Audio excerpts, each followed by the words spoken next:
Green grass, for my Amsterdam, shade tree, my High Times reading, green grass, Cypress Hill listening. shade tree.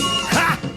Yo, let me get 50. No, wait, hold up. Let me get 100. I don't know. I've been doing this for such a long time that it's just how it is. You know, just you have a support system of people around you that help you, and you make sure. In my case, I make sure that when I am at home, that I'm 80% dad and the other 30% of music. You know, I'm making sure that I'm there as a guide for him to have a better life than myself. So I guess I'm just so used to it that it's not something that I ever really sat and thought, how do I do this? I just do it.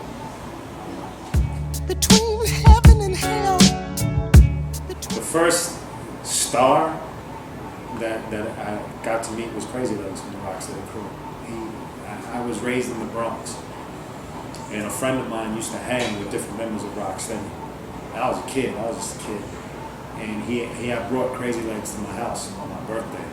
So it was like for me, seeing like movies like Beach Street, I was like, I guess that's the equivalent of bringing like a Michael Jackson to the house. I was flipping out. Try to make him hang out, introducing him to my grandmother, cutting him a piece of cake. It was like, I was tripping. That was the first time I ever met anybody that I thought was a hero, because he was and still is a hero of mine.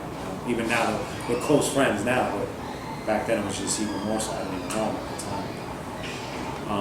And as far as hip hop is concerned, it would be Boogie Down Production. It'd be KRS-One would be the first person to actually make me take it seriously. That album, Criminal Minded, was very influential in my music career.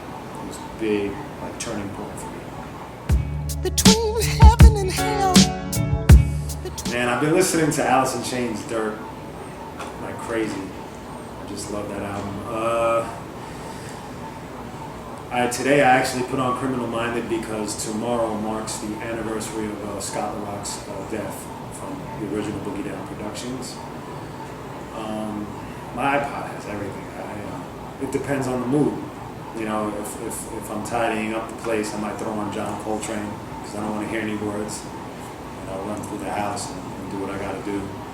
Depends on where I'm at. I like Saigon's album a lot.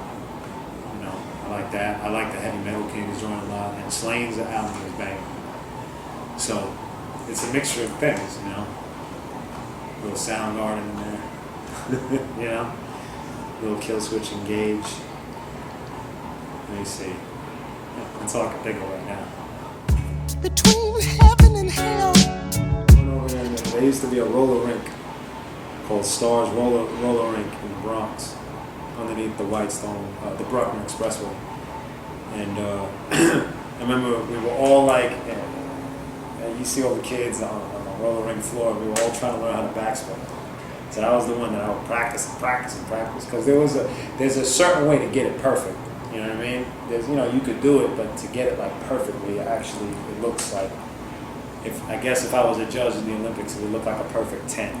So I would practice day and night. To get this perfect backspin. Needless to say, it didn't work out. And I leave that to the professionals in Rocksteady. Between heaven and hell. Oh man, I remember one time Crazy Legs had called me.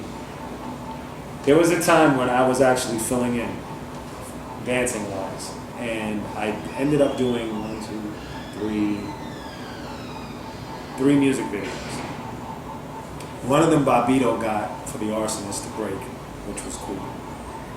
My greatest moment was I was breaking in the Redman, Keith Murray, and Eric Sermon remix of Rapper's Delight.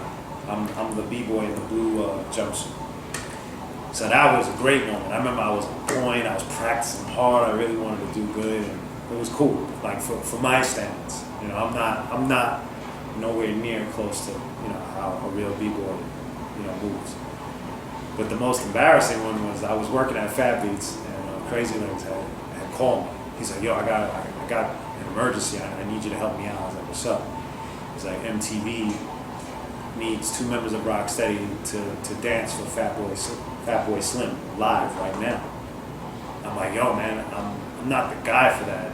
You should really look for somebody who does this. He was like, yo, I can't find anybody, so I need you and Sweepy, who was a guy who actually was a dancer, to go up there and represent. It's terrible. It's not good. It's on MTV. I don't like it. I look at it, I'm like, man, that's bad. Compared to what, people do, B-boys and B-girls do, it's definitely not a good representation. So, I hate that moment. And it's permanent. To me,